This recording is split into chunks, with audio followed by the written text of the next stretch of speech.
Bonjour chers élèves, dans une nouvelle vidéo dans laquelle on va réviser ensemble une nouvelle leçon de les lettres muettes.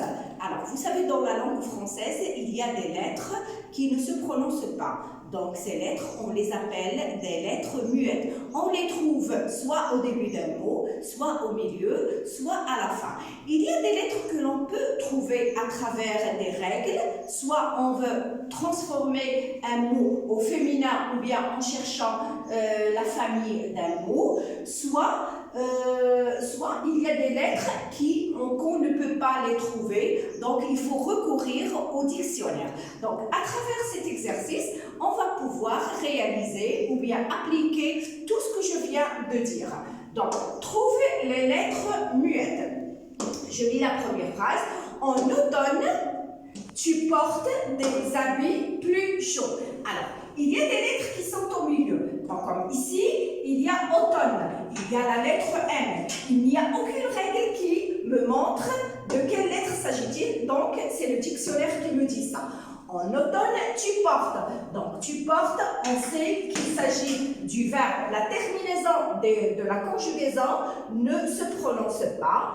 Donc, tu, c'est la deuxième personne du singulier. L'automne, en automne, tu portes des habits.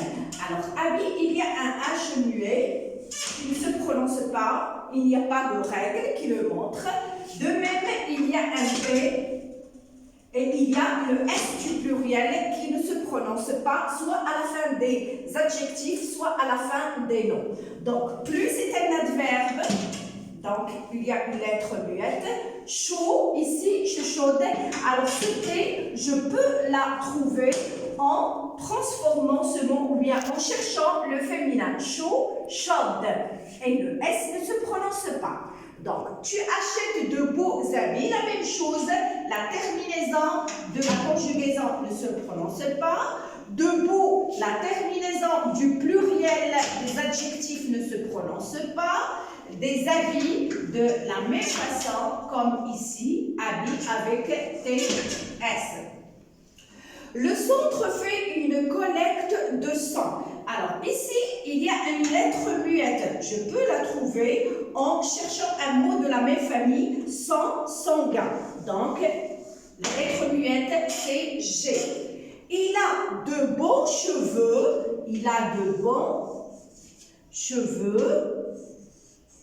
Alors, ici, il a de bons, et plutôt, il a de longs cheveux. Alors, ici, c'est un adjectif. Il se termine par une lettre muette que je peux la trouver en mettant cet adjectif au féminin. Long, langue. Donc, la lettre muette, c'est G, de long, avec le pluriel qui ne se prononce pas. Cheveux. Alors, ici, cheveux avec E-U-X. Le X du pluriel des noms ne se prononce pas. Donc, l'autre phrase, je te propose un gâteau de riz. Je te propose la même chose, la terminaison de la conjugaison. Riz, il se termine par Z. Je peux la trouver en cherchant un mot de la même famille. C'est comme rizière, c'est le champ de riz. L'autre phrase, il y a plusieurs arrêts de bus. Il y a plusieurs, il se termine par un S, mais ce n'est pas un S du pluriel, c'est le S du radical. Un arrêt, il y a plusieurs arrêts. Donc, arrêt, c'est l'action du verbe arrêter. Je peux le trouver en cherchant un mot de la même famille, plus le S du pluriel.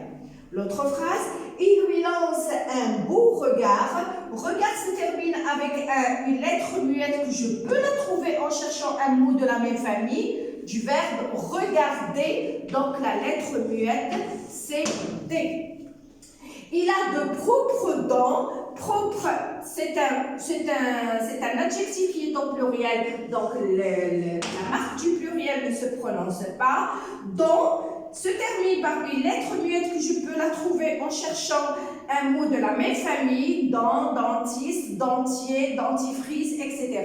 Donc, la lettre muette, c'est T. Donc, vous voyez que c'est très facile de trouver les lettres muettes quand il s'agit de suivre ou d'appliquer les règles, mais il y a des mots que l'on ne peut pas les les apprendre, c'est pour savoir les orthographier, on doit recourir au dictionnaire. Alors, je crois que cette vidéo a pris sa fin. Donc, merci de votre attention et au revoir.